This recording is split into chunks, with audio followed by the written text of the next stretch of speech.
মুর্শিদাবাদ থেকে এখানে কাজে আইছি, শুধু মেয়ে ছেলে কন্ট্রাক্টর বলে কিছু বলতে পারছি না। না তো থমনা ভেঙে দিতাম আজকে, বুঝতে পারছিস তো? সব কাজ তো করে বাড়ি যাচ্ছি। কি বালের কাজে এসছি, একটা টাকা দেয় না, তারপরে আবার বলবো দেবো দেবো দেবো, বউ বাচ্চাদের খেতে পাচ্ছে না, পয়সা পাঠাতে হবে। তুই বালের কাজ করবো না আমি। Oh no! এরকম করিস রে, আমি সেই মুর্শিদাবাদ থেকে এসছি, বুঝলি?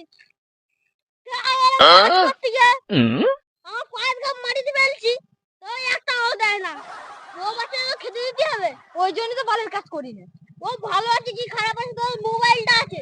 দেইনি দেবে। ঠিক, তুমি তার বিয়ে করোনি, কি বুঝবে? বিয়ে করিনি কেনা বললো, বিয়ে করে সেই চলে আইছি। হ্যাঁ, এই আগে যে ম্যানেজার ছিল সে সব আমার পয়সা দেবে দেবে করতে করতে সে আমার বউ ভেঙে গেছে। ওরে বাবা রে, কি আর বলবো, এই দুঃখের